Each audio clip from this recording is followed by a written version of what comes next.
রাসূলুল্লাহ সাল্লাল্লাহু আলাইহি ওয়াসাল্লাম বলেছেন, ইন্নামাদ দুনিয়া লিআরবাআতি নাফার। দুনিয়াতে মানুষ চার প্রকার। কয় প্রকার? চার প্রকার। এক নম্বর হলো আবদিন, এমন মানুষ রাযাকাহুল্লাহু মালান ওয়া ইলমান, তাকে আল্লাহ রাব্বুল আলামিন সম্পদও দিয়েছেন এবং সেই ইলম দান করেছেন যে ইলমের মাধ্যমে ফাহুয়া ইয়াত্তাকি ফীহি রাব্বাহু, সে তার এই সম্পদের ব্যাপারে আল্লাহ রাব্বুল আলামিনকে ভয় করে। এটা আমাদের সমাজে নাই। আমি নাই শব্দটা ডাইরেক্ট বললাম, কম শব্দটা বললাম না। কারণ হলো আমার চোখে খুব একটা ধরা পড়ে নাই, হয়তো 1000-এ একজন পেয়েছে কিনা। বড় বড় মাওলানা মুফতি সবও এমন দেখেছি, সম্পদ আছে কিন্তু সম্পদের ব্যাপারে আল্লাহকে ভয় করার যে সংজ্ঞা এটা নেই। সম্পদ আসার সাথে সাথেই কেমন যেন সম্পদ নির্ভরশীল হয়ে যায়, আল্লাহর উপর তাকওয়া থাকে না। বহুত বড় বড় পয়সাওয়ালা দেখেছি, পয়সার কুমির দেখেছি, কিন্তু কথা একটাই, পয়সা আছে কিন্তু সেই পয়সার ব্যাপারে আল্লাহকে ভয় করার বিষয়টা নেই। কিন্তু পয়সার ব্যাপারে যে মুত্তাকি হওয়া, যে আমি প্রতিটা পয়সা এমন এমন জায়গায় খরচ করতে হবে, এমন এমনভাবে খরচ করতে হবে যে জায়গাগুলোতে খরচ করলে আল্লাহ তাআলা খুশি হবেন এবং রাসূল খুশি হবেন, এভাবে করে না। আবু হানিফা রাহমাতুল্লাহি আলাইহি তিনি অনেক বড় পয়সাওয়ালা ছিলেন, অনেক সম্পদশালী ছিলেন, তার কাপড়ের বিশাল এক আয়োজন ছিল।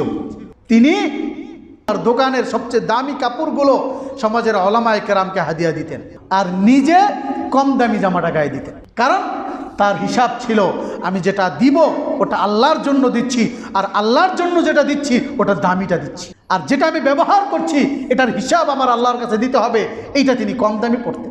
তিনি সবসময় মোটা রুটিগুলো খেতেন আর উলামায়ে কেরামকে, গরিবদেরকে পাতলা চাপাতি রুটি খাওয়াতেন। তার অধীনে শুধু একটা ফিকহ বোর্ড ছিল যেখানে 70 জন আলেম 24 ঘন্টা পড়ে থাকতো আর গবেষণা করত।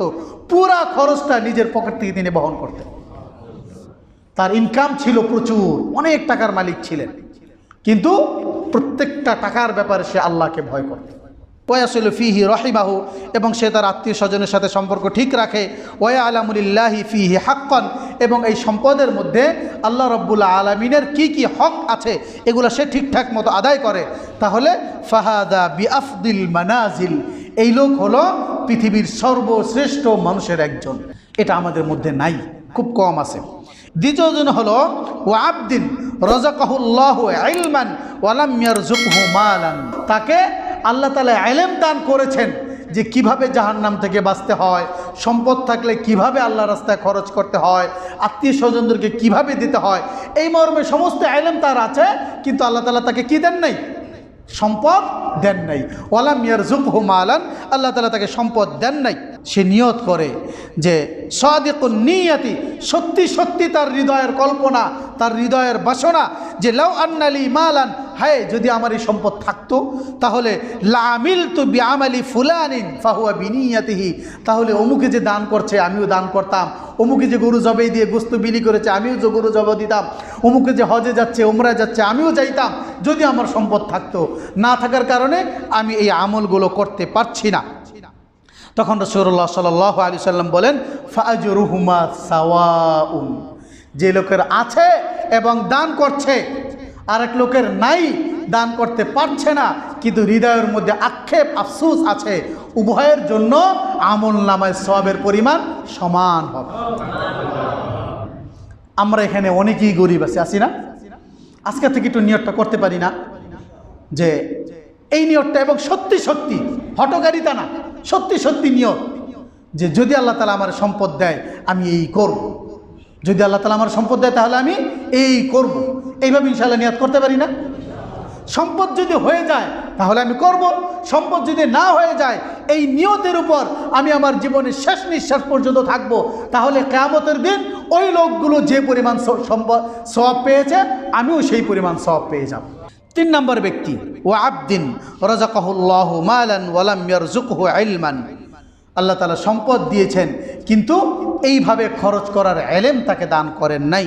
ফাহুয়া ইয়াখবিদু ফি মালিহি বিগাইরি ইলমিন লা ইয়াত্তাকি ফিহি রাব্বাহু, ফলে সে তার সম্পদগুলোকে এমন এমন জায়গায় খরচ করছে যে সমস্ত জায়গায় খরচ করার কারণে আল্লাহ তাআলা নারাজ হচ্ছেন, আল্লাহ তাআলাকে সে খুশি করতে পারে নাই এবং এই সম্পদের মাধ্যমে সে তার আত্মীয়তা সম্পর্ক রক্ষা করে নাই এবং এই সম্পদের মধ্যে আল্লাহ তাআলা কি কি হক রেখেছেন, কোথায় কোথায় কাকে কাকে কতটুকুন কিভাবে দিতে বলেছেন, এভাবে সে বজায় রাখে নাই, তাহলে ফাহাদা বিআখবাথিল মানাজিল, সে হলো সমাজের দুনিয়ার সবচেয়ে নিকৃষ্টতম ব্যক্তি।